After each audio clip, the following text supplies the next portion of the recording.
Hey guys, tonight we're heading back to a place and a time that feels almost like a dream now, place of sun-baked mud brick, of vast, silent deserts, and of the first cities the world ever saw. We're going to walk the ancient streets of Uruk, a city in Mesopotamia, or what we now call modern-day Iraq. Imagine it's late afternoon. The air is thick with the scent of dust and spices, and the last of the day's sunlight casts long, gentle shadows over everything. You can almost hear the soft hum of the city, preparing for the cool of the evening. We're going to find a quiet corner and sit with a man named Utanapishtim, whose name probably sounds like a mouthful, but don't worry, you don't need to say it. He's an old man, and he's the very last person on earth who still speaks a language that hasn't been spoken by anyone else for centuries. Sumerian, the last echo of a civilization. You probably won't last a day in this scorching heat and foreign culture, but that's okay. You're not here to survive. You're here to relax and drift off to a gentle story. So, before you get comfortable, take a moment to like the video and subscribe, but only if you genuinely enjoy what I do here. Tell me where you are and what time it is, and we'll get started. Now, dim the lights, maybe turn on a fan for that soft background hum, and let's ease into tonight's journey together. You're sitting on a simple, woven mat, a little rough against your skin, and the mud brick wall behind you still holds some of the sun's warmth.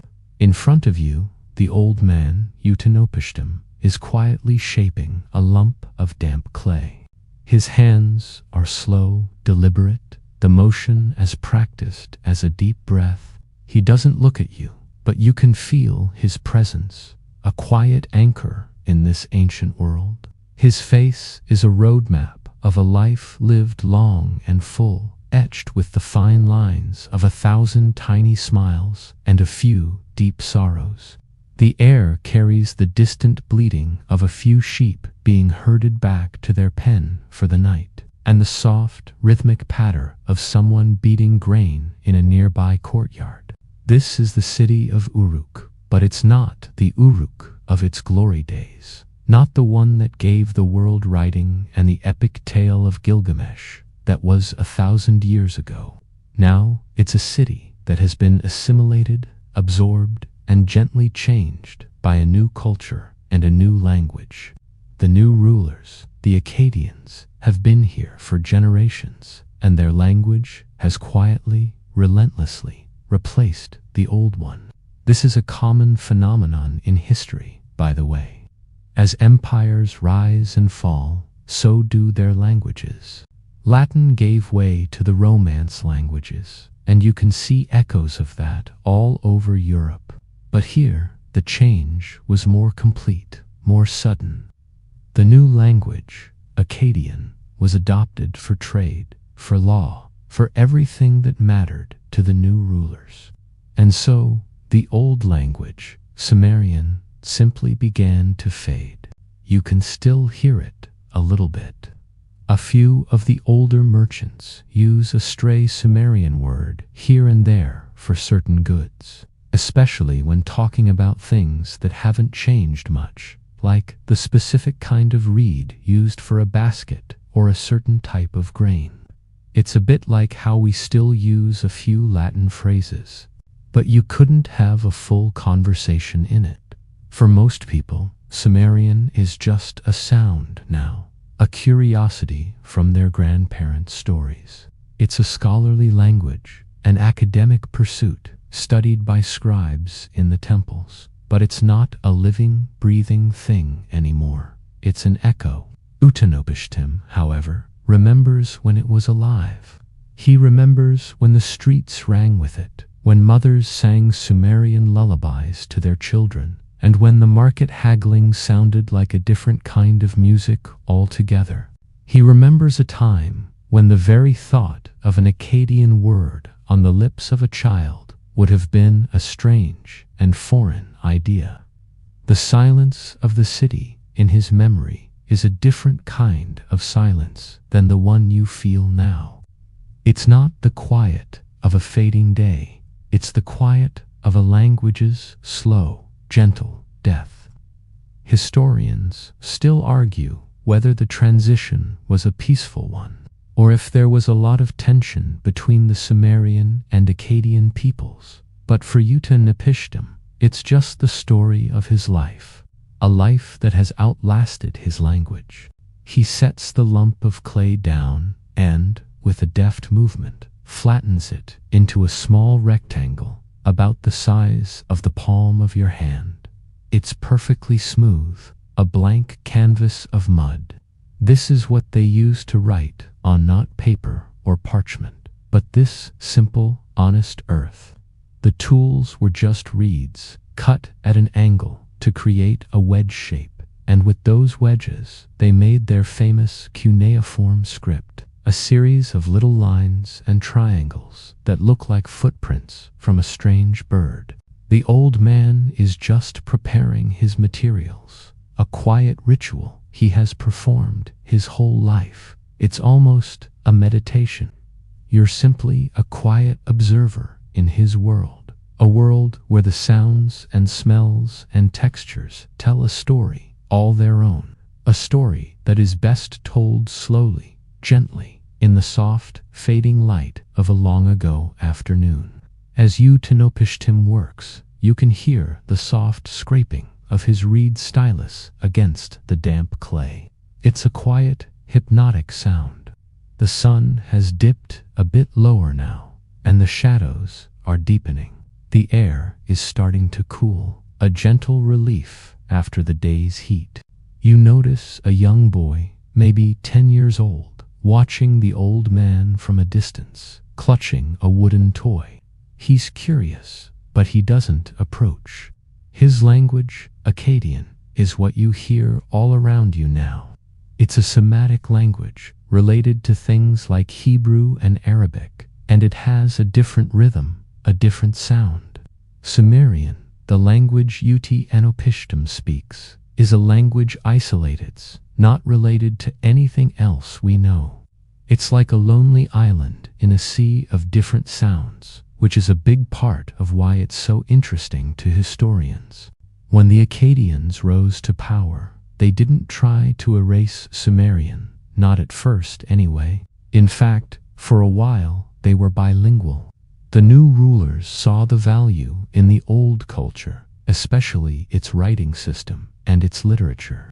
The famous Epic of Gilgamesh, for example, was originally a collection of Sumerian poems, but it was the Akkadians who created the version we know today by weaving them together and adding their own touches.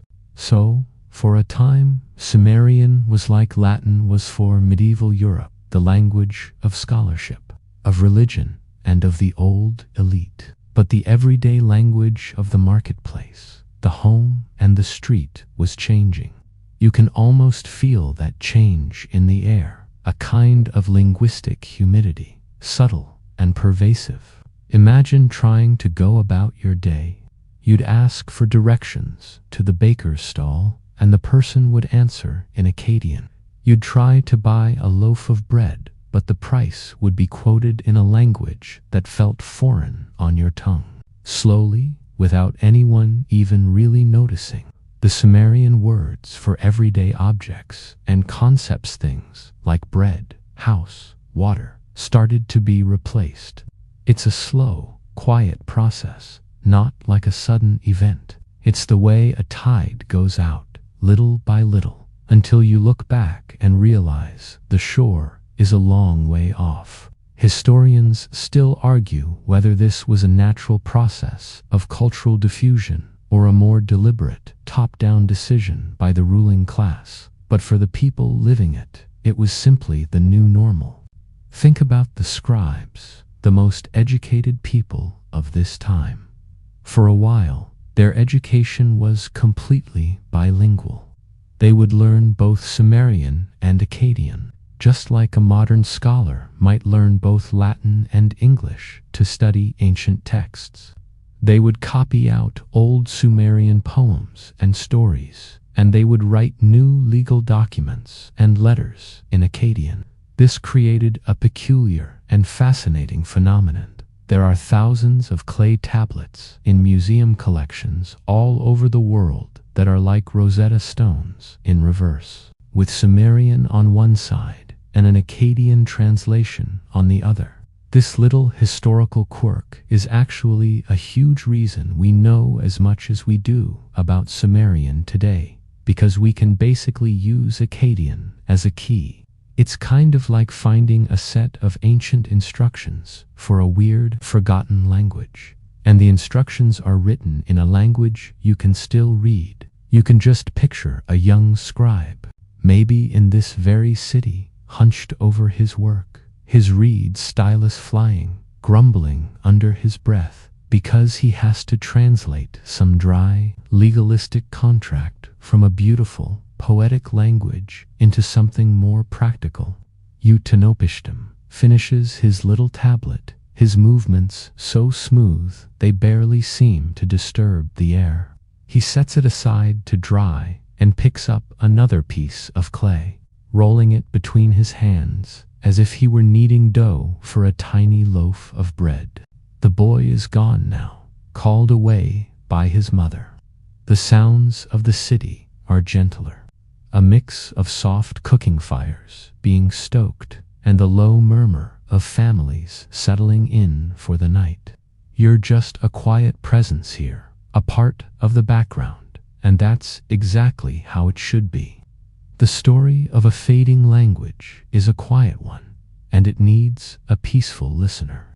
The fireflies are starting to come out now, tiny pulsing lights that flit through the darkening air like little sparks. Utanopishtim is working in the light of a small oil lamp, the flame a steady, quiet point in the growing darkness. The light dances across the lines on his face, illuminating the story of a lifetime. He was a scribe, you see, but he was also more than that. He was a caretaker. His job was to preserve the words, to write them down so they wouldn't disappear entirely. But a language isn't just words on a page. It's the sound of a mother's voice, the cadence of a father's joke, the specific way a curse word feels on your tongue. And that's the part that's gone. He remembers his training. It was rigorous, as it had to be. Learning cuneiform was no small feat. There were hundreds of signs, each with multiple meanings, depending on the context. And in Sumerian, a single sign could represent a whole word or just a sound. It's a bit like trying to learn a language where the letter E could sometimes mean the word elephant and other times just make the E sound, and you just have to know which is which. It's a system that takes years to master, and you can see the results of that mastery in the confident, fluid movements of his hands. But he was learning a language that was already on the decline. He'd sit in the temple school, a dusty, quiet room full of other boys, and they would practice on their little clay tablets. The teacher, an old scribe with hands as worn as Utanopishtim's are now, would make them copy long lists of words, ancient songs, and royal decrees. He can still feel the weight of his own responsibility, a burden he carried even as a child. To be a scribe of Sumerian wasn't just a job, it was an act of faith, a quiet refusal to let the past fade away completely. You've got to admit, it's a bit like being a professional typewriter repairman in a world of laptops. There's a quiet dignity to it, a stubborn commitment to a craft that's no longer strictly necessary. He can remember his teacher trying to explain a particularly tricky grammatical rule, a rule that no one else in the world would ever need to know again. He remembers the way the words felt on his tongue, strange and beautiful. He can still hear the teacher's voice, a soft, papery rustle, and the quiet murmurs of the other boys as they tried to get it right. He and his classmates were the last generation to learn the language in its full complexity, the last to be able to read and write the literature and poetry as it was originally intended. Historians still argue whether the complexity of the Sumerian language was a factor in its decline, making it too difficult for the average person to learn. But maybe it was just the opposite. Maybe its very complexity was a beautiful thing that made it all the more tragic to lose. The oil lamp flickers, and a tiny moth, drawn to the flame, flutters and then settles on the edge of the lamp's base. Utanapishtim watches it for a moment, his gaze soft and distant. He is no longer just a man in a dusty room. He is a living archive, a breathing library. He is the last flicker of a flame that has been burning for thousands of years. The knowledge he holds in his mind, the poems, the jokes, the proverbs, the very sounds of a forgotten tongues, a treasure that no amount of gold can buy. But it is a treasure that will die with him. The city is quieter now, the sounds of day giving way to the sounds of night, the low hum of distant conversations, the soft crunch of sand underfoot, the occasional bleat of a lonely goat. You can almost feel the weight of the past pressing down on the air, heavy with the stories and the people who lived them. And you are here, in the quietest part of that quiet world, witnessing its final moments. It's a peaceful kind of sadness, a gentle melancholy that feels as soft as the cool night air on your skin. The last embers of the day's sunlight have faded entirely, and the sky is a deep, velvety blue, pinpricked with the first few stars. The sounds of cooking fires and conversations have softened into a low, gentle hum, like the sound of a distant swarm of bees. You can almost feel the rhythms of the city slowing down, preparing for rest. And as you sit here with Utanapishtim, you begin to understand that the death of a language is not a violent, sudden thing. It's not a library burning down. It's a peaceful, deliberate fading, a slow drift into the past. You can hear it in the way people are talking now. Most of the sounds are Akkadian, but sometimes you catch a whisper of an old word. A mother might call to her child with a Sumerian term of endearment, a term that has no true equivalent in the new language. An old man might grumble a Sumerian curse under his breath when he stubs his toe. A curse so old and specific to the feeling of that moment that it feels more natural than any new word could. These aren't intentional acts of preservation. They are simply echoes of a world that once was. The Sumerian language was full of these little nuances, these small pockets of emotion and meaning that are impossible to translate.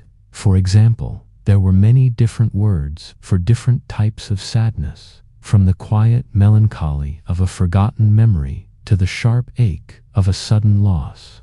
Each word had a slightly different flavor, a different weight, like trying to fit all the different shades of a sunset into a single bucket of red paint. Historians still argue whether the loss of such specific words might have actually changed the way people thought and felt. It's a fascinating thought, isn't it, that a language can be so intertwined with our very emotions that losing it might change us on a fundamental level. You watch as a couple of guards, their bronze armor gleaming in the starlight, walk slowly down the street.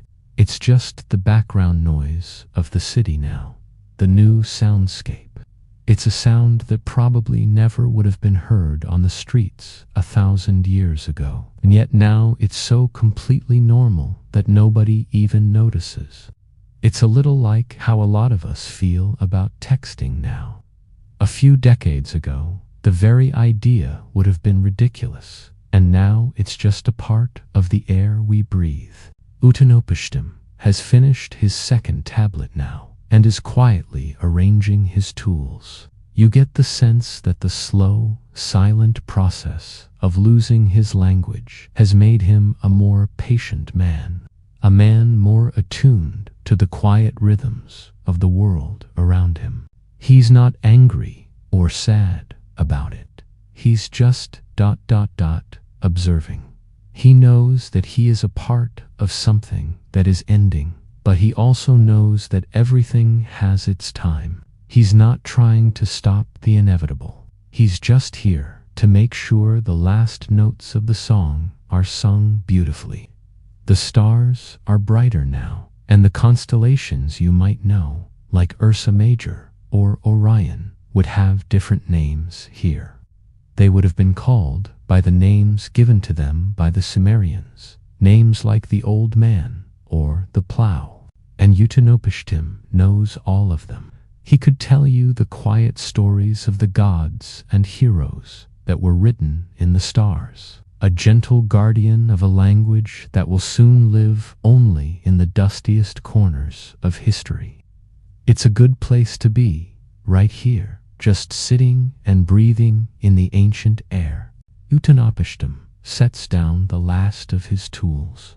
The quiet has grown deeper now. He shifts on the mat and leans back against the wall, a small sigh escaping his lips.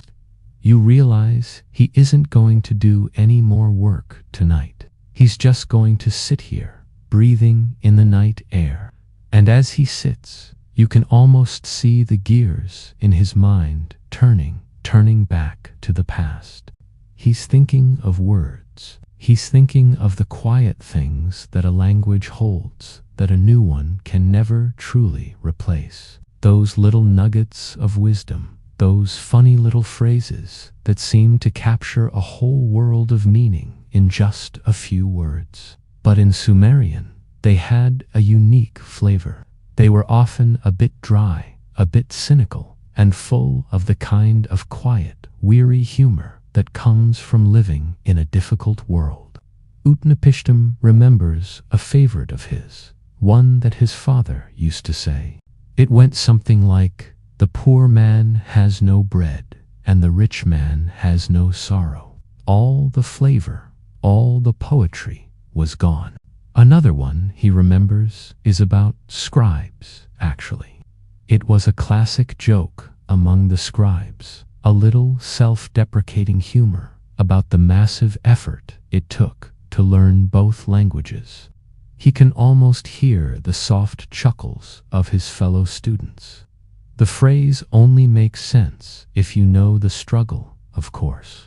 If you've felt the mental weight of trying to keep two entire worlds of vocabulary and grammar in your head at the same time, you can't tell that joke in Akkadian, because the Akkadians don't have that particular weary burden. It's a joke that died with the language that birthed it. He also remembers a much sillier one, a proverb about a stubborn donkey. It was, "The donkey eats mud, but blames the owner."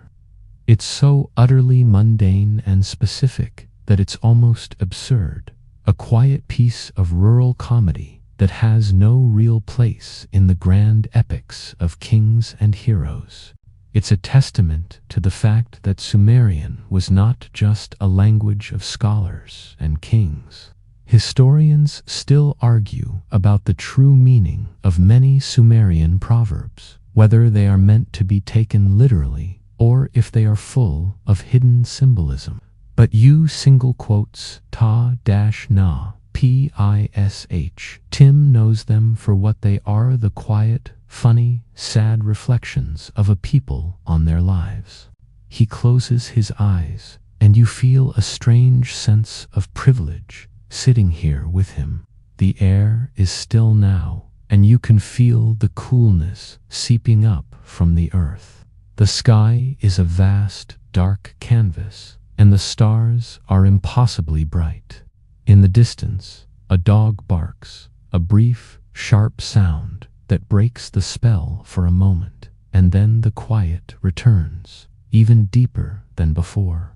It's a silence that is full of stories, full of jokes, and full of the forgotten wisdom of a people who have been gone for a very, very long time. As you sit in the peaceful, cool night air, Utanopistum stirs again. The sound is soft, almost imperceptible, a gentle rustle of his simple tunic against the woven mat. He reaches for a small bowl of water and dips his fingers into it, then carefully sprinkles a few drops over the small, rectangular clay tablet he prepared earlier. He's re-wetting it, keeping the clay pliable. This is the first step in the quiet art of writing on clay. It's a tactile, earthy process, a direct connection to the soil that fed his ancestors for millennia. The smell of the damp earth is in the air, a clean, refreshing scent that is entirely different from the dry, dusty smell of the day. You can almost feel the texture of the clay through his hands. It would have been a labor-intensive process just to get to this point. First, you'd have to find the right kind of clay from the riverbank, fine and free of grit. Then you'd have to knead it over and over to get the right consistency, just like you would with dough. But this isn't for baking. This is for words, for ideas, for stories. And you'd have to keep it wet, a constant, quiet battle against the unrelenting sun and the dry desert air. It was a job that required patience and a gentle touch. You can imagine the quiet moments a scribe would have had, alone with a lump of clay, his thoughts, and the soft, squishing sound of the earth being prepared for its purpose. He picks up a small, blunt tool, a bit thicker than his stylus, and carefully rolls the surface of the clay, smoothing it to a perfect, even plane. It's a meditative motion, a quiet ritual that has been performed by countless scribes throughout the long history of his people. Every single document, every single piece of literature, every single legal contract that came out of Sumer was created with this same quiet, deliberate process. It's the kind of work that forces you to slow down, to be mindful, to be in the present moment. It's a far cry from the instantaneous, frenetic pace of our modern world. There's a calming satisfaction in that, isn't there? A reminder that some of the greatest ideas in human history were born out of a quiet, slow-paced craft. This is a fringe tidbit, but some historians believe that the very act of writing on clay may have influenced the style of Sumerian literature, because the clay was heavy and difficult to write on, and because you only had a short amount of time before it dried. Scribes had to be concise and direct. Every single wedge-shaped mark had to count. This might explain the dry, almost clipped style of some of their poetry and proverbs. Historians still argue about whether the medium truly affects the message in this way, but you can feel it here in the gentle rhythm of his movements. It's a kind of physical poetry, a dance between man and earth. He then picks up his reed stylus, the sharp end now ready to make its first mark. The light of the oil lamp casts a warm glow on his face, illuminating his quiet concentration. You can see the knowledge and experience of a lifetime in his hands, hands that have spent thousands of hours shaping and marking the earth. He is about to add to a tradition that goes back to the very dawn of civilization.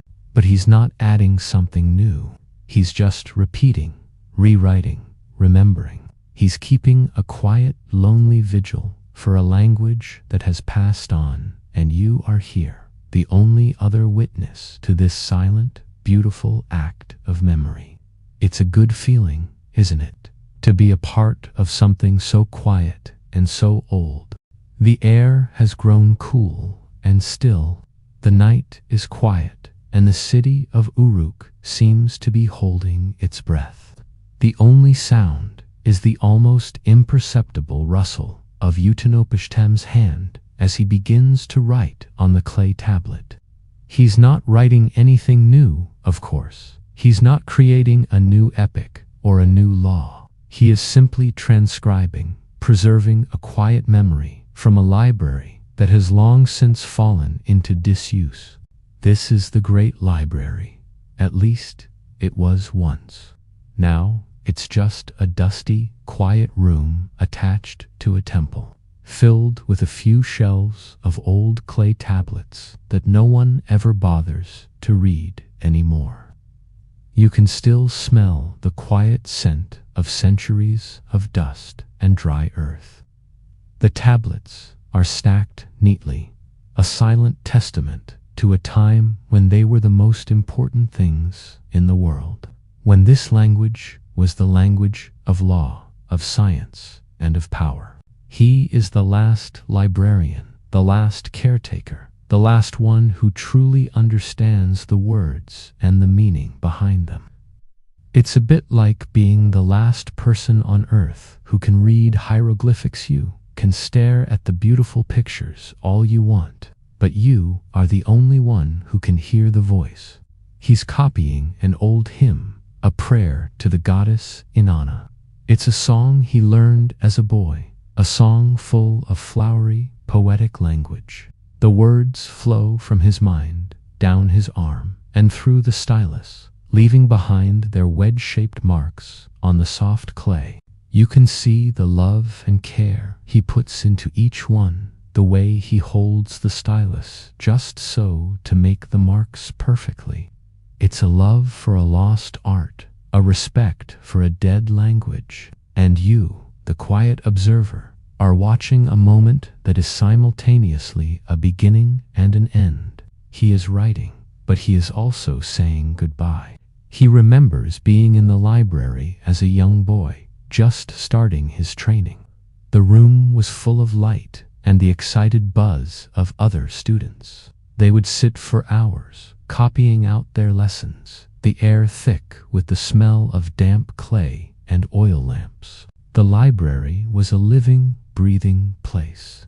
Now it is a tomb, a quiet monument to a world that has passed on. The only living thing in it is the old man himself, a ghost among the ghosts. Historians still argue about the exact size and contents of some of these ancient libraries.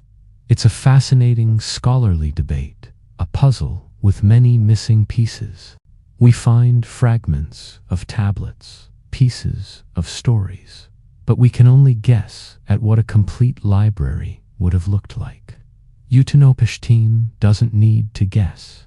He remembers. He remembers the old man who ran the library, a gruff but kind man who knew every single tablet by heart.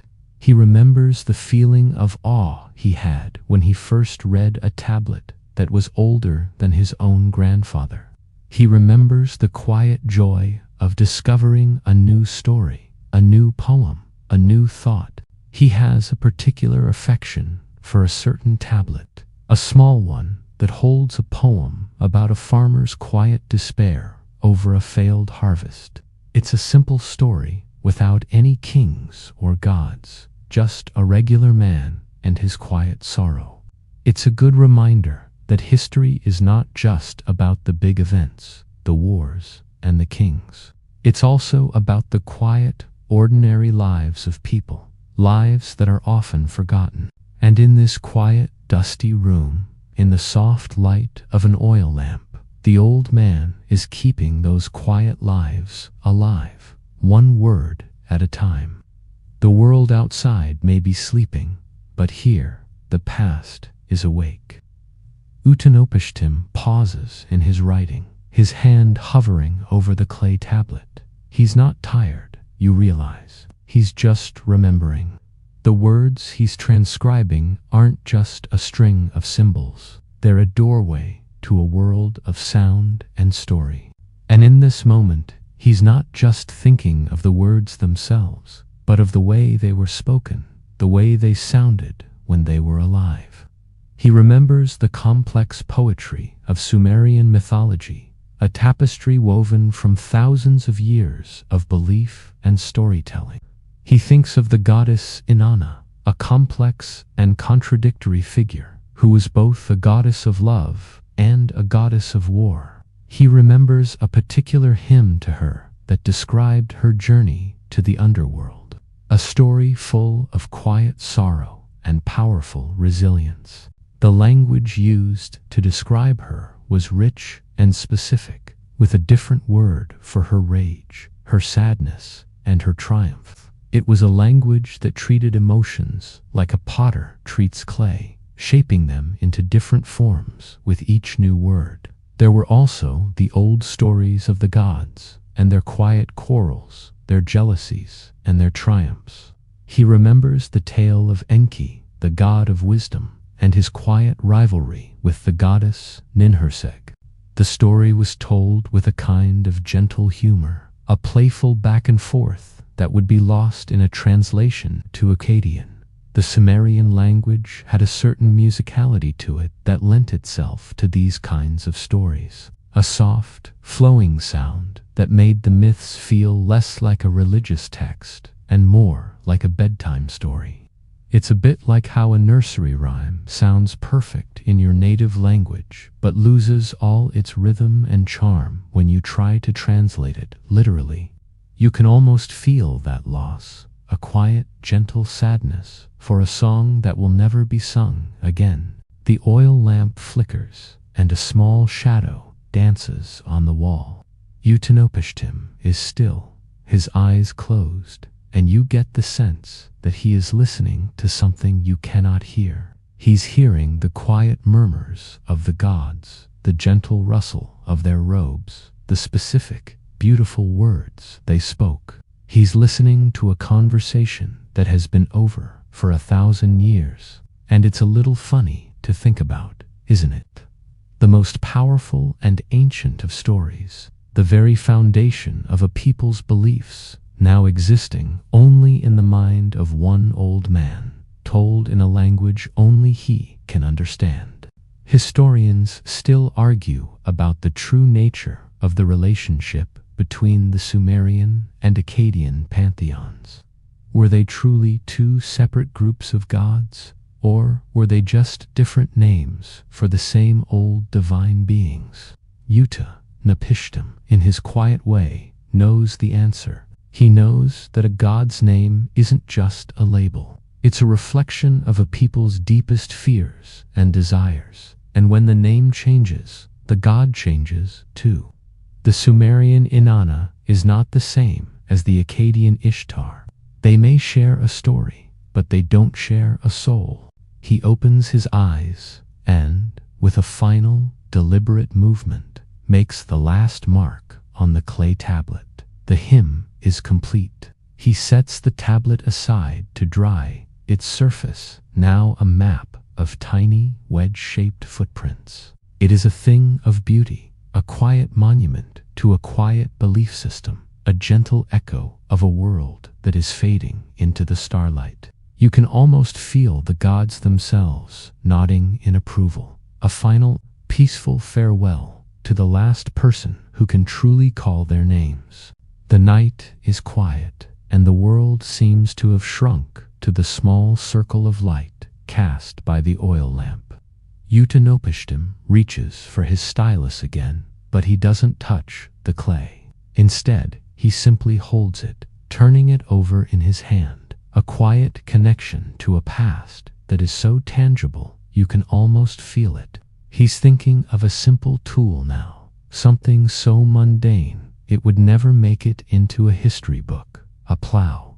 The Sumerians had a word for every single part of a plow, a vocabulary so precise it could describe every curve of the wooden handle, every angle of the blade, every piece of the harness that connected it to the ox. You could have an entire conversation about a plow, a quiet, detailed discussion that would be completely incomprehensible to a modern farmer.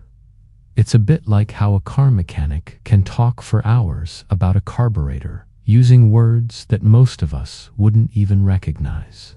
It's a language of quiet expertise, a shared understanding that is born of a long, intimate relationship with a tool. He remembers his grandfather, a farmer who worked the fields just outside the city.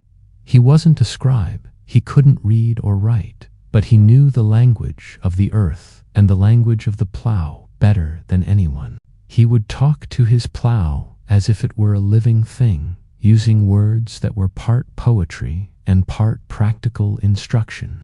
When the clay was too hard, he would mutter a certain Sumerian word, a word that perfectly captured the feeling of frustrating resistance. When the furrow was perfect, he would use a different word, a word that meant something like, "The earth has smiled." You can't translate that, can you? You can't capture the quiet joy of a farmer and his fields in a single word.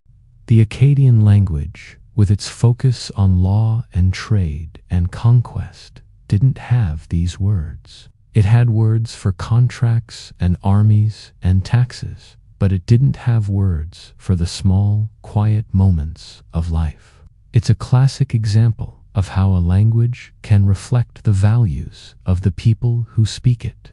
The Sumerians were, at their heart, a people of the earth, and their language was a testament to that.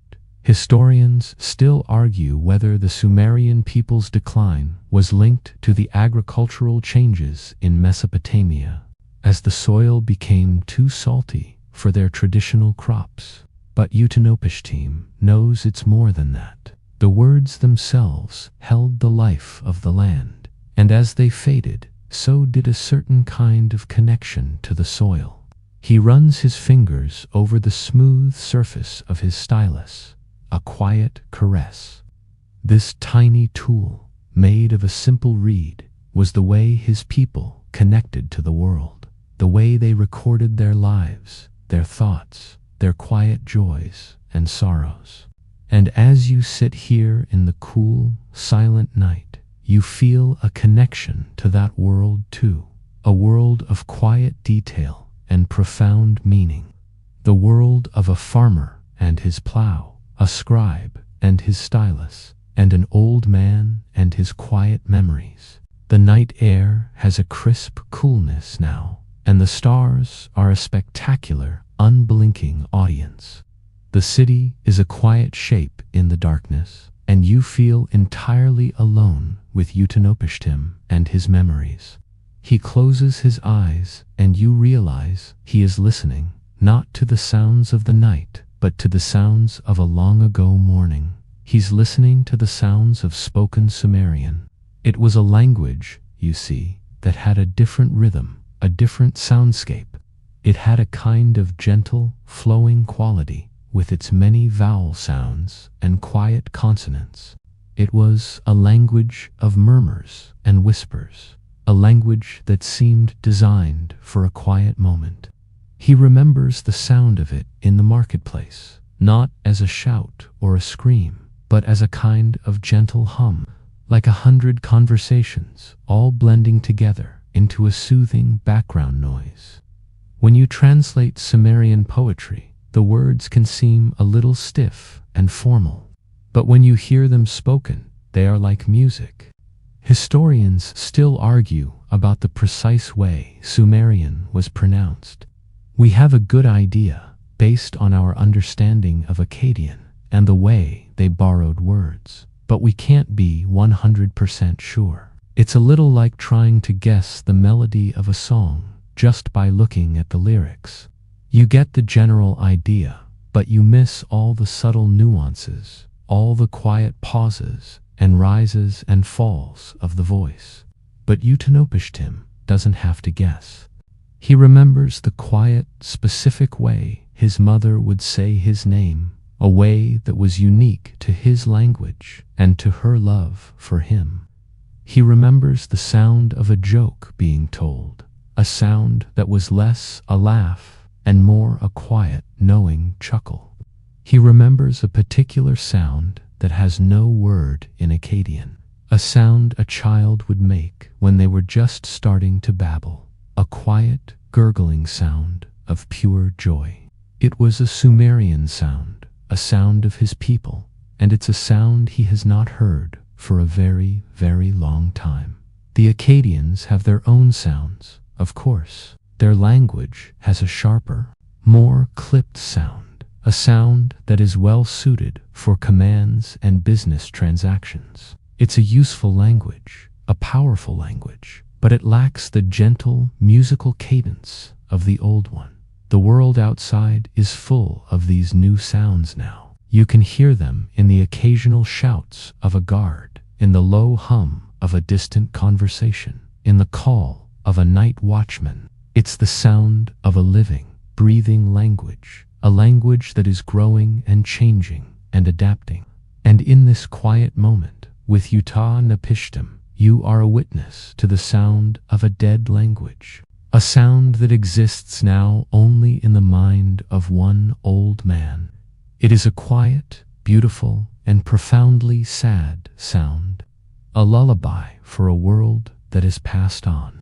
He opens his eyes, a flicker of a smile on his lips. He has not spoken a single word, but he has told you a long and beautiful story, a story of sounds and rhythms and quiet memories. You feel a strange sense of peace, a quiet understanding of the beauty of a language that is no more. And as you sit here in the gentle darkness, you realize that the world has not just lost a set of words, but a way of seeing the world, a way of feeling it, a way of hearing it. The moon has risen now, a soft, pale disk hanging in the sky, and its light is gentle on the walls of the mud brick buildings. The air is entirely still. Utah-Napishtim is sitting in this quiet, lunar glow, a figure out of time. He's thinking back to the time of his youth, when his language was still clinging on, but just barely. He's thinking of the quiet agony of watching a thing you love slowly, gracefully pass away. He remembers a particular moment, a simple, ordinary afternoon. He was a young man, a newly minted scribe, and he was walking through the marketplace. He saw a child, no more than 6 years old, sitting on the ground, playing with a small clay figurine. The child was babbling to the toy, and Utah-Napishtim stopped to listen. He expected to hear Sumerian. He expected to hear the words that his own mother had spoken to him. But he didn't. He heard the child babbling in Akkadian. The words were simple, of course, just a string of sounds, but they were the sounds of the new world, a world that was already moving on without him. He remembers a quiet, specific sadness settling over him. It wasn't the kind of sadness that makes you cry. It was the kind that just sits in your chest, a quiet, heavy weight. He knew then that the language was lost, not lost in the sense that no one knew it, but lost in the sense that it was no longer a living thing, a thing that could be passed from mother to child without effort. It was a scholarly pursuit, a dusty thing in a library, but it was no longer a living, breathing part of the world. It was a gentle death, a peaceful passing, but a death nonetheless. He remembers later that day, he tried to teach a few Sumerian words to a younger cousin. He held up a small object, a simple tool, and said the Sumerian word for it. The boy just stared at him blankly. He tried a few more times, his voice full of a quiet, desperate hope. But the boy just shook his head and said the Akkadian word. It was a small moment, an insignificant event in the grand scheme of history, but to Utah-Napishtim, it was the moment the language died. It was the moment he knew he would be the last. Historians still argue about the exact tipping point of the language's demise. Was it a political decree? A slow cultural shift? Utah-Napishtim knows it was none of those things. It was the quiet, innocent sound of a child playing with a toy. That's how these things really happen. Not with a bang, but with a quiet whimper.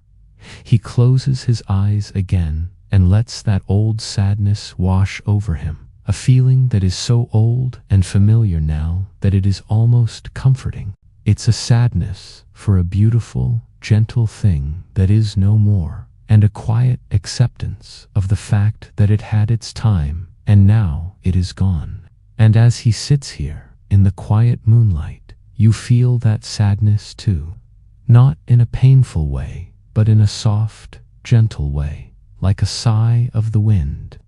The night air has a chill to it now, and Utanopishtim pulls his thin wool cloak a little tighter around his shoulders.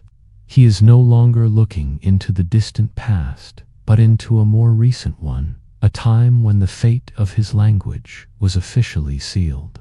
He's thinking of a particular day, a day that was bright and clear and, to everyone else, utterly unremarkable. It was the day a royal decree was issued, a decree that said that all official business, all legal documents, and all royal correspondence would now be conducted exclusively in Akkadian. It was a quiet, almost gentle change. There were no protests, no riots, no grand speeches. The new law simply appeared on clay tablets in the city square, and everyone accepted it. Why wouldn't they? The new language was the language of the new empire, and to succeed, you had to speak it. For a lot of people, it was a practical matter. It was a lot easier to do business, to get a job, and to get along in the world if you just spoke the new language. So they did. And so the old language, Sumerian, was pushed even further into the shadows. Utanopishtim remembers a few of the old scribes grumbling about it. They felt it was a betrayal, a final nail in the coffin of their proud heritage.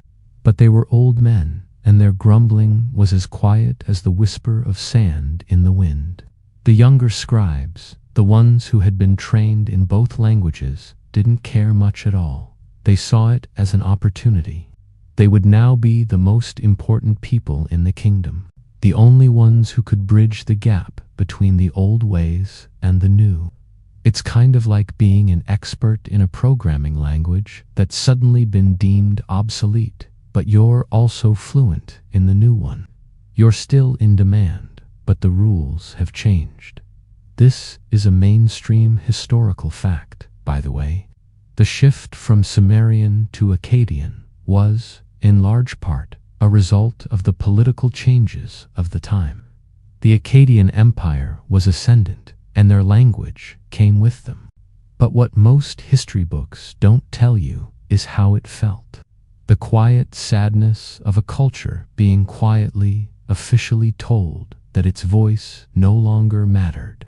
Historians still argue whether the Akkadian rulers had a deliberate policy of linguistic assimilation, or if it was just a natural consequence of their political and military dominance. But from Utanopishtim's perspective, it didn't matter. The result was the same. His language was now an official relic. He thinks back to a conversation he had with his teacher on that day. His teacher, an old man with eyes full of quiet sorrow, looked at him and said, in a voice so low it was almost a whisper, "We are the last librarians. After us, the books will still be here, but no one will know how to read them." And so it was. And so it is. Utanopishtim is the last librarian, the last reader, the last person who can hear the voice of his people in the rustle of a clay tablet. And you, the quiet listener, are here for the very end of the story. The moon is higher now, casting long, stark shadows on the ground. The city of Uruk is a silent, ghostly silhouette against the night sky. Utanopishtim is no longer thinking of grand decrees or royal pronouncements. He's thinking of the quiet, everyday sounds that have changed, the subtle shifts in the rhythm of the city's life. He remembers a time when the marketplace was a symphony of sounds. You'd hear the specific Sumerian words for different types of grain. A quick, almost staccato sound that mimicked the rustle of the grain itself. You'd hear the long, drawn-out call of the water seller, a sound that was full of the quiet promise of relief from the heat. Now, those sounds are gone. The water seller still cries out, of course, but his voice is in Akkadian, a sharper, more direct sound. The words for the grain have changed, and so has the feeling of the conversation. The new language is more practical, more focused on the transaction itself, less on the poetry of the thing being sold. It's a bit like the difference between a folk song and a jingle. One is full of quiet history and emotion. The other is just designed to get the job done. You can almost feel the new soundscape of the city, a quiet, pervasive change that happened without anyone really noticing. It's the sound of a new language being born on the streets, in the homes, in the quiet conversations between neighbors. It's the sound of the old language being gently, peacefully replaced. It's a testament to the quiet power of time, a force that is far more powerful than any army or king. Historians still argue about the specifics of this linguistic shift. Was it the result of a massive migration of Akkadian speakers into the Sumerian heartland? Or was it a gradual adoption of the new language by the Sumerian people themselves? From where you're sitting, with the soft night air on your skin and the quiet of the ancient city around you, the academic debates seem far away and utterly beside the point. All that matters is the quiet reality of the change, the soft murmur of a new language that has replaced the old one. Utanopishtim watches a small lizard scuttle across the wall, a tiny, silent shape in the moonlight. He's not sad, you realize. He's just observing. He has lived to see the entire cycle, the rise and fall of a language, and he is a quiet witness to its final, peaceful moments. The city outside is sleeping, dreaming in a new language, a language full of new sounds and new rhythms. But in this quiet corner, in the gentle glow of the moon, the old language is still alive, if only for a little while longer. The night is so still now that you can almost hear the soft, rhythmic sound of the wind moving over the distant desert sands. Utanopishtim is sitting in a deep quiet, a quiet that is full of the kind of memories that have a taste and a smell. He's not thinking of words now, but of food. He's remembering a quiet moment with his mother, a long, long time ago, a moment that is so vivid it feels like it happened just yesterday. He's remembering the Sumerian words for a particular dish, a rich stew that was full of quiet, gentle flavors. He remembers the way his mother would say the Sumerian words for each of the ingredients. The word for barley, a quiet, almost silent word that mimicked the sound of the grain itself. The word for lentils, a soft, flowing word that sounded like the beans dropping into the bowl. And the word for the oil, a smooth, long word that sounded like the liquid being poured. The words were a part of the recipe itself, a kind of quiet, spoken instruction that gave the dish its particular flavor. And the dish itself was more than just a meal. It was a story of the quiet, hard work of the farmer and the loving hands of the cook. The Akkadian language, with its focus on law and commerce, didn't have these words. It had words for the ingredients, of course, but it didn't have the poetry of the old language. The new language just said barley, lentils, and oil. It didn't have the quiet, specific feeling of the old words. It's a bit like trying to read a recipe that has been translated from a different language by a computer. All the words are there, but all the subtle feeling All the quiet emotion is gone. You can still make the dish, of course, but it won't taste the same. This is a fringe historical tidbit, by the way. While we have a few cuneiform tablets with recipes, they are often difficult to translate, and the nuances of the words and the specific types of ingredients are often lost. So we can only guess at the true flavor of these ancient dishes. But Utnapishtim doesn't have to guess. He remembers the taste, a quiet, earthy flavor that was unique to his people. He remembers the quiet, specific way his mother would stir the stew, the way she would say the words for the spices she was adding, words that sounded like a quiet, gentle breeze. Historians still argue whether the dietary changes in Mesopotamia, from a more grain-based diet to a more varied one, were a result of the changing climate or the changing political landscape. But from where you're sitting, with the soft night air on your skin and the quiet of the ancient city around you, the debates seem a long way off. All that matters is the quiet reality of a memory of a taste and a word, a memory of a time when food was a story and a language was a song. The night has grown so deep that the moon feels like a quiet, watchful eye in the sky. The air is entirely still. Utnapishtim is sitting in this deep quiet, a figure of profound stillness, and he's thinking of the one story that everyone knows, the one story that transcended both languages and all the quiet changes of time, the Epic of Gilgamesh. He remembers hearing the story as a child, recited in Sumerian by a traveling bard. The words were a song, a quiet, mournful melody that told of a king and his wild friend, a quiet journey and a sad, powerful death. He remembers the way the words felt on his ears, the way they moved him. The story was so ancient, so familiar, that it felt as if it had always existed. It was a story of his people, told in the language of his people, and it was perfect. But then, as a young man, he heard it again. This time, it was recited in Akkadian. The story was the same, of course. All the major plot points were there, but the words were different. The rhythm was different. The long, mournful sentences of the Sumerian version had been replaced by shorter, more direct Akkadian ones. The quiet, gentle moments of the story were gone, replaced by a sense of urgency, a feeling of action and conquest. The Akkadian version was a story for a new empire, a story about a powerful king and his glorious adventures. It was a good story, of course, but it wasn't the same. It was a different song, with a different feeling.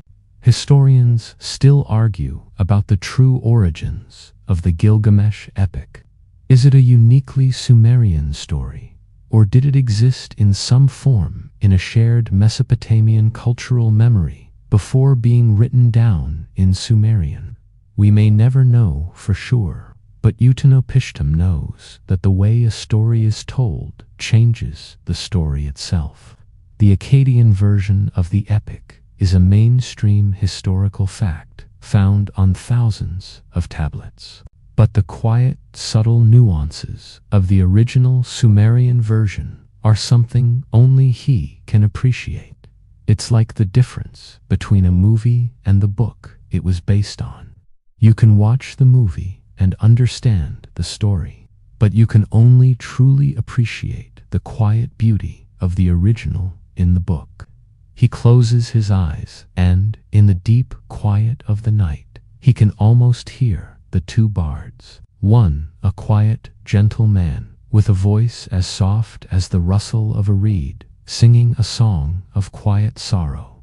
The other, a loud, bombastic man, his voice full of the sound of trumpets and armies, singing a song of conquest and glory. The two songs are about the same hero, but they are not the same at all.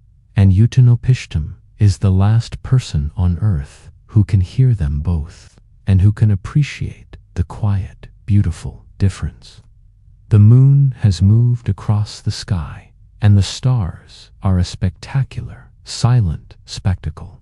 Utanopishtim is sitting in this deep, quiet darkness, and he's thinking of the stars themselves. He's thinking of the quiet, specific way his people saw the heavens, a way that was entirely different from the way the Akkadians saw them.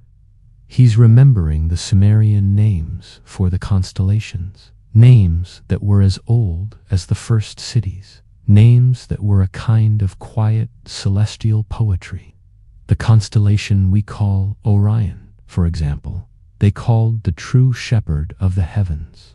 The words in Sumerian for shepherd and true had a subtle, beautiful connection, a kind of internal rhyme that gave the name a feeling of profound respect and quiet power. It wasn't just a name, it was a description of the heavens as a place of order and gentle guidance. The Akkadians, with their more military mindset, renamed it the Hunter. It's a perfectly fine name, of course, but it loses the quiet poetry of the original. It's a bit like the difference between calling a doctor the healer and the surgeon. Both are true, but one has a different, gentler feeling to it. The Sumerians were a people of the earth, but they were also a people of the sky. They were the first to record the movements of the planets, to predict eclipses, to chart the course of the stars. And they did it all with a language that was full of a quiet, specific reverence for the heavens. They had different words for different types of stars, from the quiet, unmoving pole star to the bright, wandering planets. Each word had a slightly different flavor, a different feeling, a different story. Historians still argue about the true extent of Sumerian astronomical knowledge. Did they have a full understanding of the heliocentric model, or were they simply masterful observers? Utanopishtim, in his quiet way, knows the truth. They didn't have to understand everything. They were content to observe and to name, to give the stars a quiet, beautiful language. And in a way, that's a kind of understanding all its own. It's the kind of understanding that comes from living under the same sky for thousands of years. The kind of understanding that is born of a quiet, intimate relationship with the heavens. He closes his eyes and, in the deep quiet of the night, he can almost see the constellations as they were once seen. The shepherd walking quietly across the heavens, the plow turning the celestial fields, the quiet, gentle sound of the words being spoken to them. And you, the quiet listener, are here for a moment that is so old, it feels as if it has always been, a moment that is full of quiet, gentle wonder and a soft, beautiful sadness for a way of seeing the world that is no more. The night is utterly still. The moon is a soft, silent disk, and the stars are just quietly watching. Utanopishtim shifts, a soft rustle of his tunic, and his hands, which have spent so long with clay, now seem to be moving on their own, a quiet, repetitive motion as if they are weaving. He's thinking of his grandmother, a quiet, gentle woman who was a weaver, a maker of beautiful things from humble thread. The Sumerian language, with its deep connection to the earth and the rhythms of life, had a quiet, specific vocabulary for weaving. There were different words for every single step of the process, from the word for spinning the thread, to the word for dyeing it, to the words for the different patterns you could create. It was a language of quiet, deliberate movements, a language of soft colors and gentle textures. He remembers his grandmother, her hands moving with a kind of quiet grace, her lips moving silently as she said the words for the different actions. The words were a kind of song, a quiet, repetitive chant that was a part of the work itself. The Akkadian language had none of this. It had words for cloth, of course, and words for clothes. But it didn't have the quiet poetry of the old language. It didn't have the specific, gentle words for the different colors, the different textures, the different patterns. It's a bit like the difference between saying, "I like that song," and being able to explain the specific, quiet beauty of the harmony. The gentle, specific rhythm, the soft, beautiful cadence of the singer's voice. The new language just got the job done.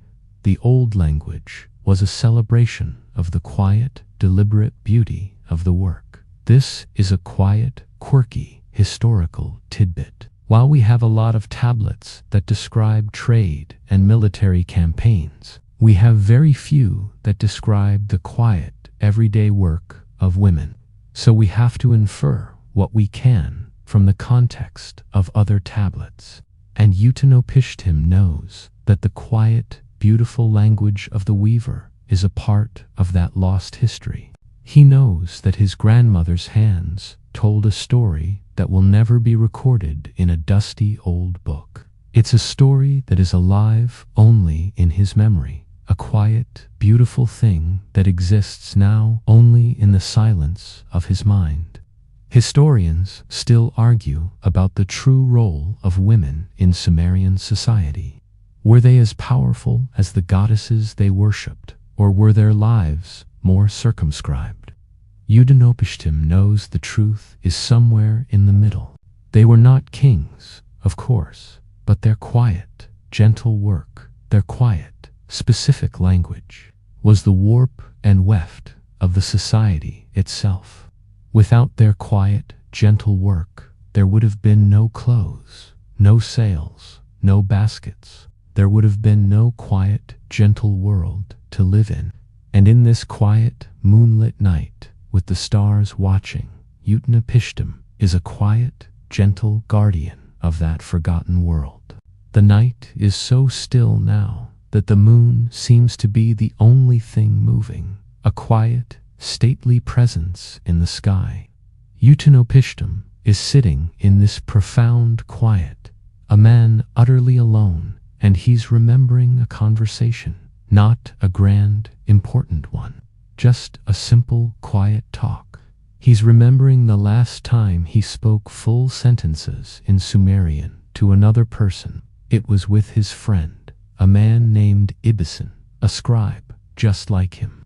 They were old men then, with hands that shook a little and eyes that didn't see as well as they used to. They were sitting in a quiet courtyard, just as he is now, and they were talking about their lives, about their families, about the quiet changes they had seen. Ibison was a grumpy old man who complained about everything, but Utnapishtim loved him just the same. And they talked in Sumerian, not because they had to, but because they could.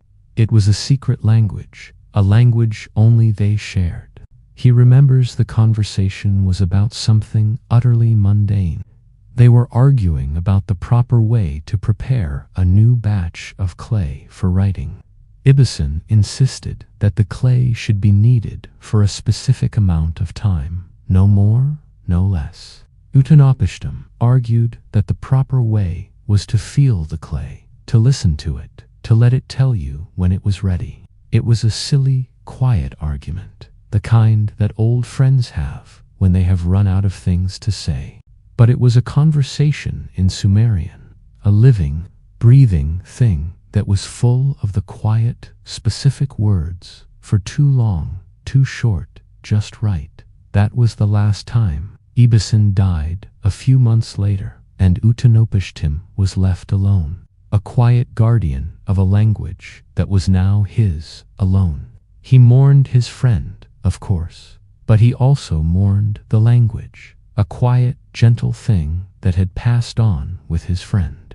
It's a bit like how a secret society feels when its last two members are gone, and a long, quiet tradition fades into nothingness. It's a quiet, sad feeling, a feeling of an ending that is both inevitable and profoundly personal. Historians still argue about the last known living speakers of Sumerian.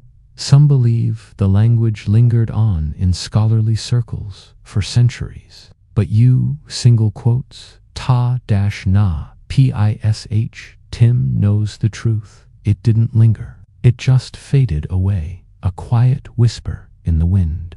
The language of scholarship is a different thing from a living language. A living language is something you use to complain to your friend about needing clay, and that language is gone. He closes his eyes, and, in the deep quiet of the night, he can almost hear Ibuson's voice, a little gruff, a little impatient, but full of the love of a longtime friend. He can almost hear the Sumerian words for, "You're a fool, and I'm right, you know." And he can almost hear himself, a little younger, a little less alone, saying the words back. It's a quiet, gentle memory, a memory of a time when the world was a little less quiet, a memory of a time when his voice was not the last voice of his people. The night is a deep, profound blackness, and the only light comes from the quiet, unmoving stars. Utanopishtim reaches for a new piece of clay. He doesn't smooth it or prepare it with his usual care. Instead, he just holds it, a blank canvas of mud. He's not going to write a poem or a song. He's going to write a letter to no one. He begins to write, his stylus moving with a slow, deliberate grace, making the little wedge-shaped marks. The letter is in Sumerian, of course. It's a letter to the future, a letter to the people who will one day find this tablet in the quiet dust of a long-forgotten city. He knows, of course, that they won't be able to read it.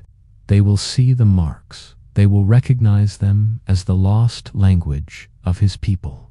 But they won't know the quiet, specific meaning of the words. But he writes anyway. It's a quiet, personal act, a way of saying goodbye to the world, a way of leaving a small, personal echo behind. The letter is not about grand things. It's not about kings or wars or gods. It's about his life. It's about the quiet, gentle things. He writes about the feeling of the sun on his face, about the taste of his mother's stew, about the quiet, stubborn joy of his friend Ibiason. He writes about the quiet sadness of watching his language fade, of a time when the world was full of the quiet, specific sounds of his people. It's a kind of quiet, humble epitaph for a man and a language. This is a fringe historical tidbit, by the way. The idea of an ancient person writing a private letter they know no one will read. We have no evidence of it, of course, because such a letter would have no purpose to be preserved in a library. But in the quiet stillness of the night, it feels entirely plausible, a quiet, human act of profound loneliness and gentle hope. Historians still argue about the number of private, non-official letters that were written in ancient Mesopotamia. Were they common? Were they just for the elite? We don't have enough information to know for sure. But Utanapishtim, in his quiet way, is writing one now. He is writing a message in a bottle, a quiet, gentle thing that he is casting into the vast, silent ocean of time. He knows that the bottle may never be found, but he also knows that the very act of casting it out is enough. It's a way of saying, I was here, we were here, and we were quietly, beautifully human. He sets the letter down. It's unbaked clay, a soft, beautiful thing in the moonlight. He knows the first rain will turn it back into mud, a quiet, gentle return to the earth. But for now, for this quiet moment in the deepest part of the night, it is a living, breathing thing. It is a quiet, beautiful testament to a man, a language, and a world that are all on the verge of fading into the silence. The night air is cool and still, and the stars are impossibly bright. Utanopishtim, is no longer thinking of himself, or of his friend, or of his quiet, unread letter. He is thinking of the earth itself, a quiet, gentle thing that has given his people life for thousands of years. He is thinking of gardens. The Sumerians were masterful gardeners. They knew the quiet, gentle way of the land, the way to coax life from the dry earth. And their language was full of a quiet, specific poetry for the things they grew. They had different words for the different stages of a plant's life, from the quiet promise of the seed to the full, vibrant life of the fruit. They had a language for the different colors of the earth, a different word for the red clay and the black silt and the gray sand. It was a language that was as rooted in the soil as the plants themselves. He remembers his grandfather, the farmer, telling him a story about a particular flower, a quiet, gentle thing that grew in the shade. The Sumerian word for the flower was a soft, beautiful sound, a sound that seemed to mimic the gentle rustle of its petals in the breeze. The Akkadian language had a word for the flower, of course, but it was just a name. It didn't have the quiet poetry of the old word. It didn't have the feeling of the plant itself. It's a bit like the difference between hearing a quiet, gentle bird singing in a tree and just seeing a label that says bird. The label is correct, of course, but it misses all the quiet, beautiful feeling of the song. This is a quirky historical tidbit, by the way. While we have a lot of information about Sumerian agriculture, we know very little about the specific, quiet, and gentle art of their gardening. We have to infer it from the quiet, specific words we find on tablets. And Utanopishtim knows that the words themselves are a kind of garden, a quiet, gentle thing that is full of life and meaning, and a soft, beautiful sadness for a world that has passed on.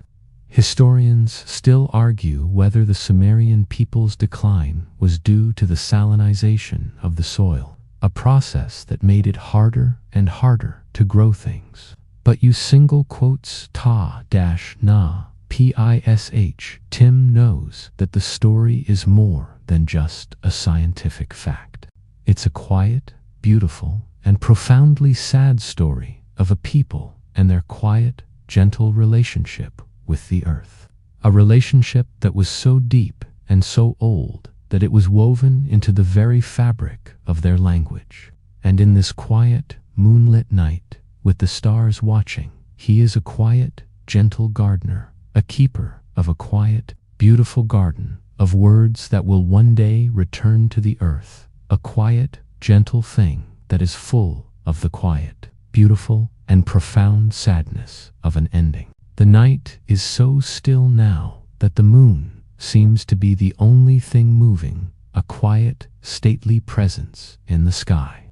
Utanopishtim is no longer thinking of himself, or of his family, or of his quiet, unread letter. He is thinking of scholars. He's remembering a particular scholarly debate, a debate that was so quiet and so specific that it probably never made it out of the temple school. He remembers an argument between two older scribes about the proper translation of a single word in an ancient epic. The word, a Sumerian word, could mean either to walk or to trudge. One scribe, a quiet, gentle man, argued that the word should be translated as to trudge. He believed that the quiet, specific sadness of the hero's journey was best captured by the feeling of weary, difficult movement. The other scribe, a more energetic, passionate man, argued that the word should be translated as to walk. He believed that the hero's journey was a symbol of quiet, peaceful endurance, not of tired struggle.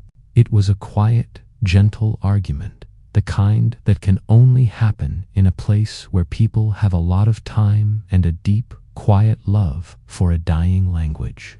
They argued for hours, not in anger, but in a quiet, passionate desire to get it right.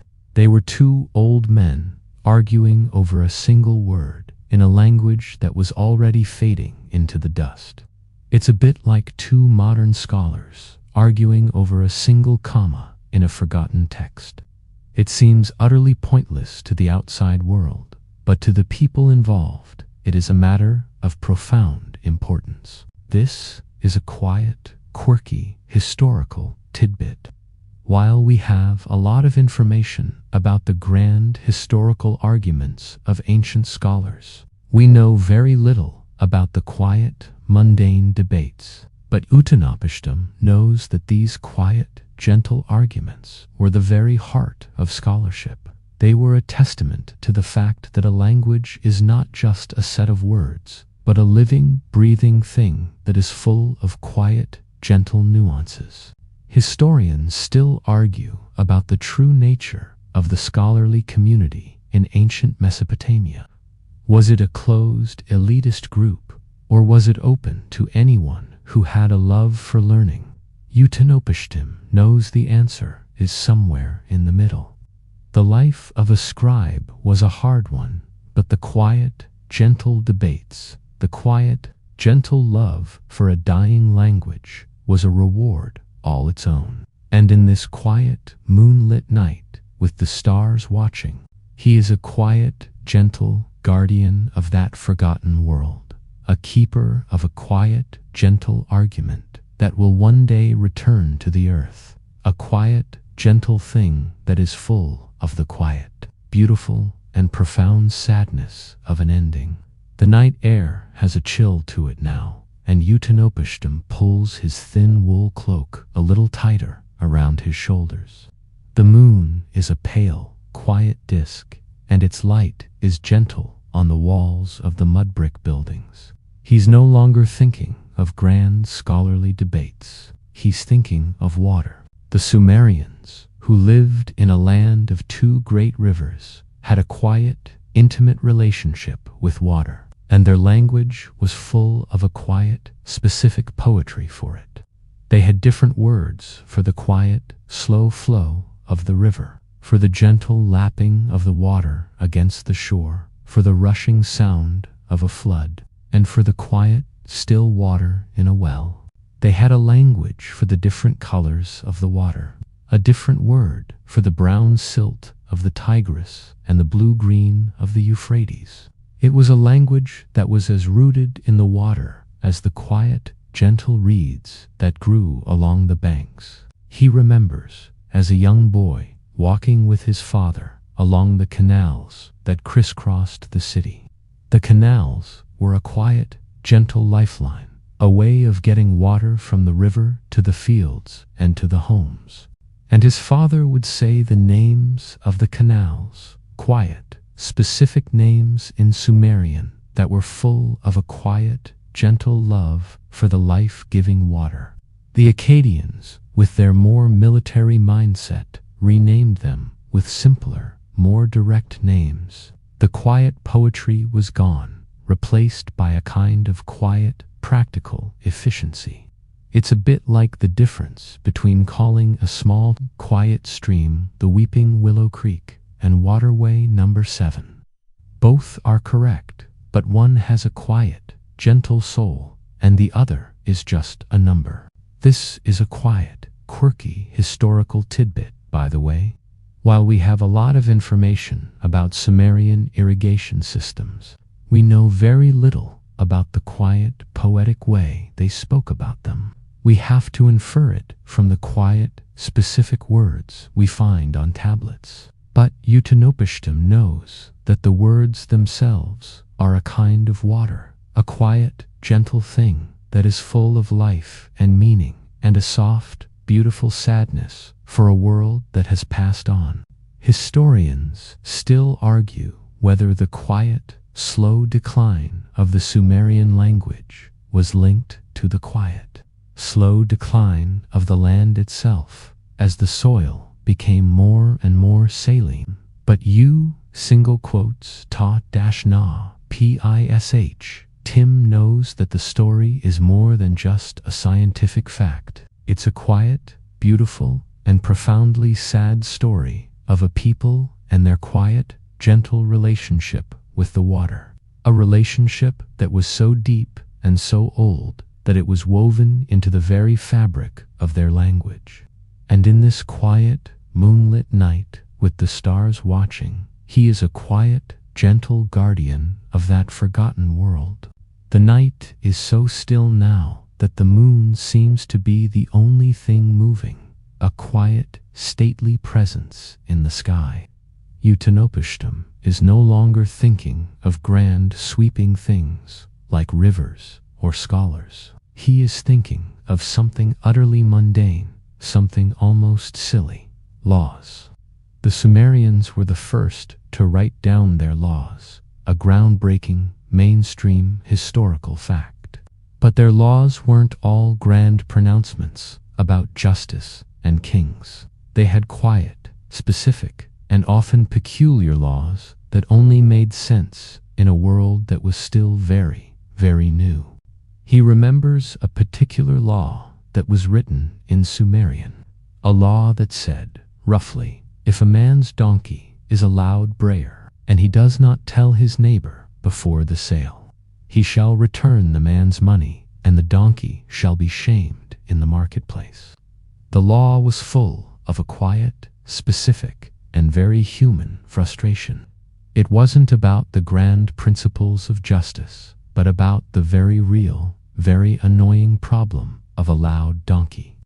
The Sumerian language had a quiet, specific word for a donkey's bray, a word that perfectly captured the feeling of a harsh, loud, and annoying sound.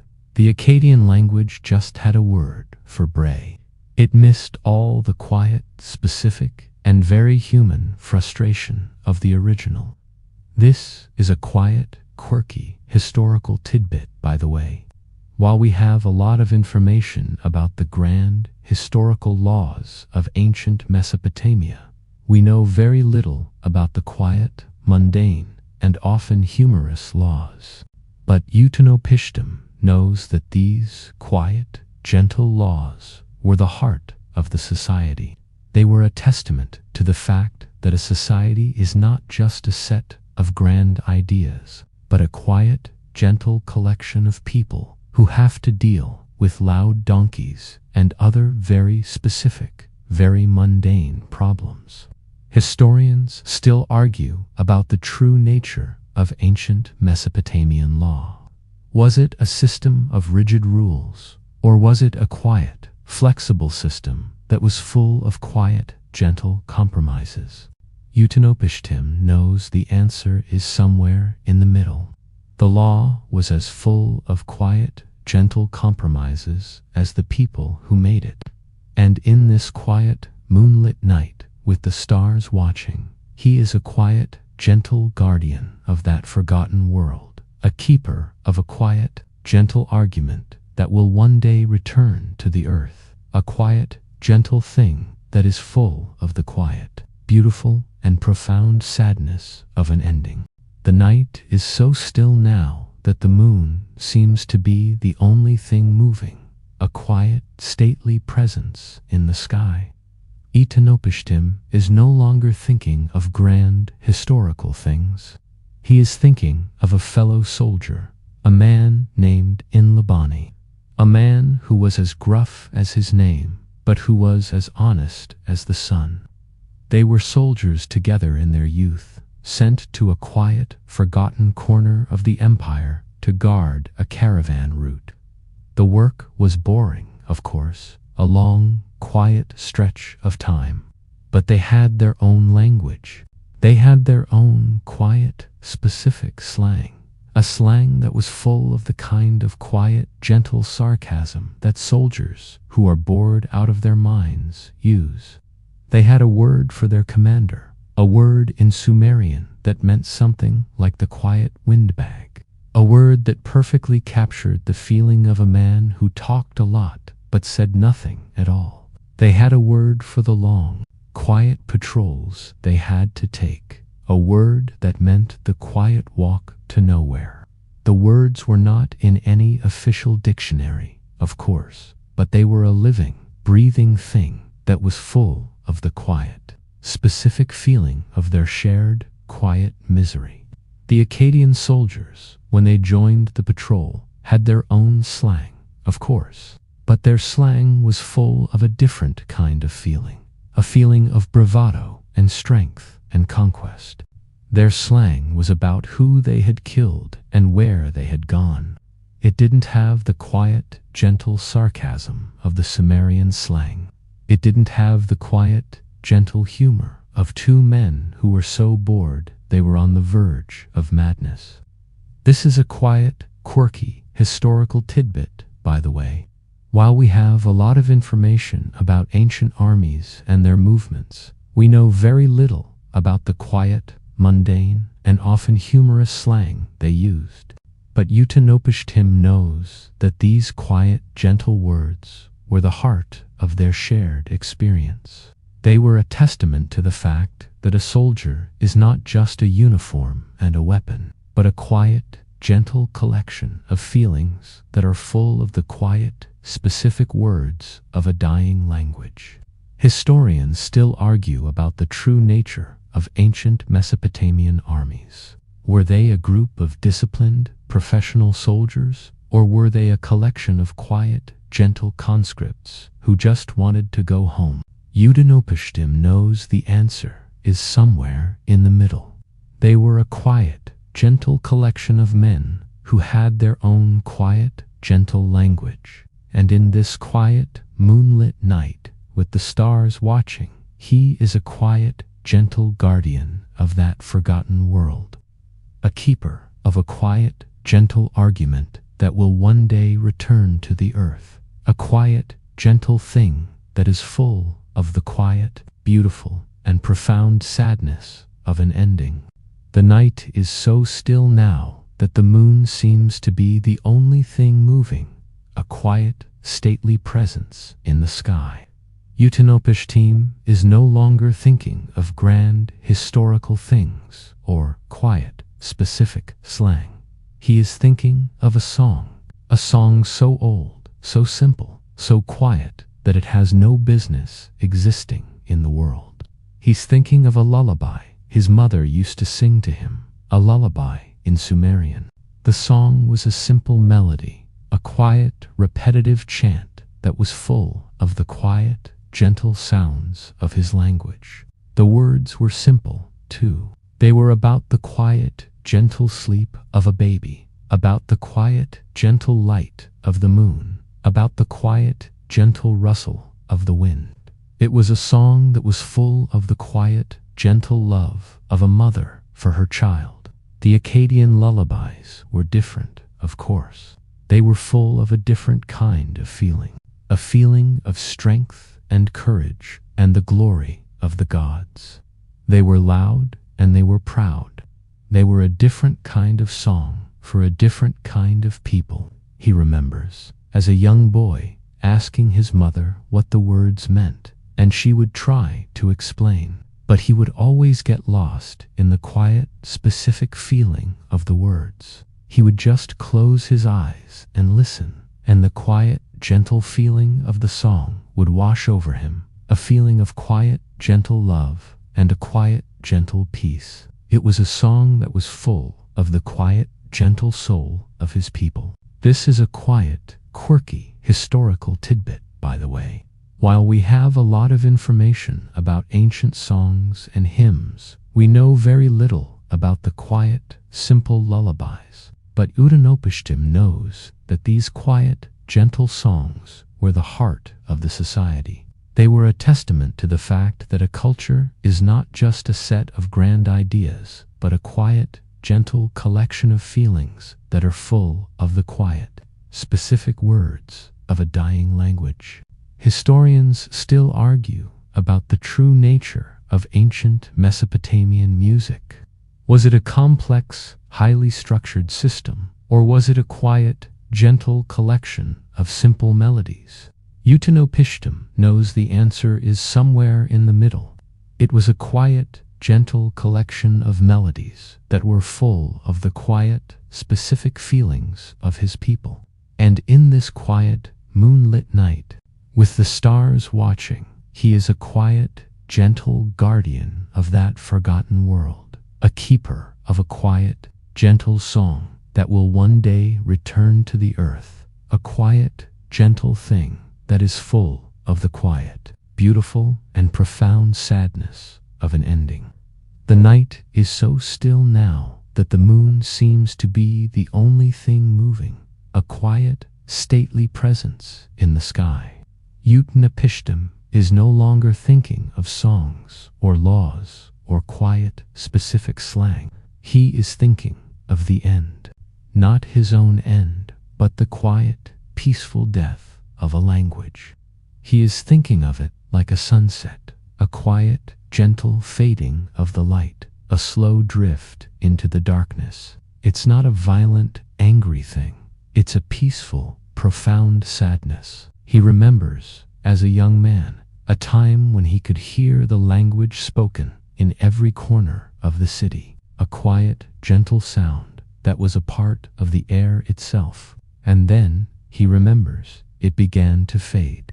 A quiet word here, a gentle phrase there, was replaced by a new sound, a new rhythm. The old words didn't die with a shout. They just faded away, a quiet whisper in the wind. The sound of the market changed. The sound of the home changed. The sound of a mother singing a lullaby changed. It was a change so quiet and so slow that you would miss it if you weren't listening very, very carefully. And he was listening. This is a mainstream historical fact, by the way. The death of a language is almost never a sudden event. It is a slow, quiet, and often peaceful process. But what history books don't tell you is how it feels. They don't tell you about the quiet, personal sadness of watching a part of your soul, a part of your heritage, a part of your very being fade away like a whisper. It's a bit like watching a quiet, beautiful old building slowly, gently crumble into dust. It's sad, of course, but it's also a part of the natural rhythm of the world. Historians still argue about the number of languages that have been lost to history. Was it in the thousands, the tens of thousands? We don't have enough information to know for sure. But you single quotes ta-na pish. Tim knows that every single one of them was a quiet, gentle thing that was full of the quiet, specific soul of a people. And every single one of them had a quiet, gentle ending. He closes his eyes, and, in the deep quiet of the night, he can almost feel the quiet, gentle passing of the words. He can feel them drifting away, a quiet, gentle goodbye.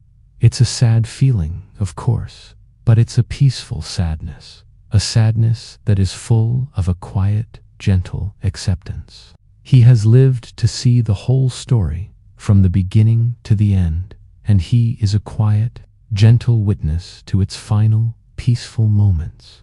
The night is a deep, profound blackness, and the only light comes from the quiet, unmoving stars. Utnapishtim has finished his work for the night. The clay tablets are laid out, a small, quiet, and beautiful testament to a language that is now his alone.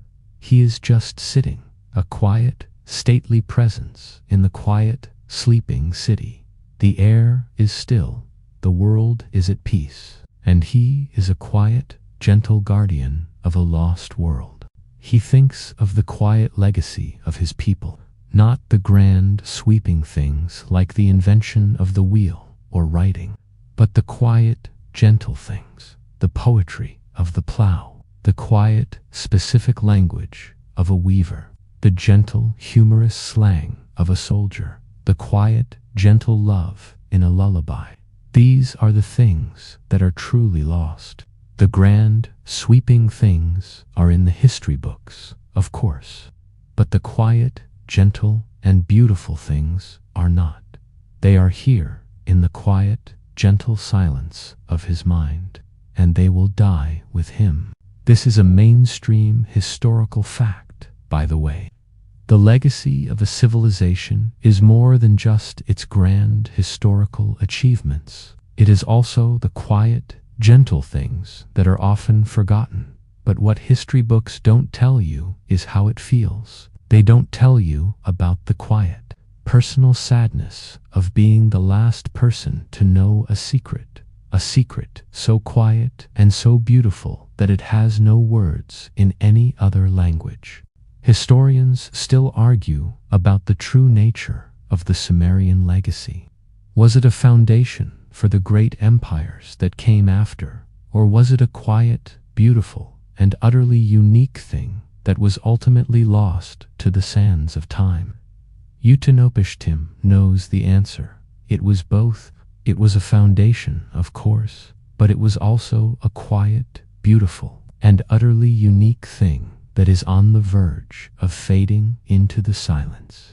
He closes his eyes, a flicker of a smile on his lips, and in the deep, profound quiet of the night, he can almost feel the quiet, gentle passing of his soul, a quiet, gentle return to the earth that gave him life, and a quiet, gentle goodbye to the language that gave him a voice. He is no longer just a man. He is a quiet, gentle echo in the night. The moon is a soft, quiet presence, and the stars are a beautiful, quiet song. He is just a quiet, gentle breath, a quiet, gentle sigh. The air is so quiet and so still now, so very, very still. And you can feel yourself drifting. The sounds of the ancient city are fading. The soft, distant hum of the desert is all that remains. You are just a quiet, gentle breath, a quiet, gentle sigh. You are just floating now, floating on a quiet, gentle ocean of sound. Just listen, let yourself go, just breathe and sleep.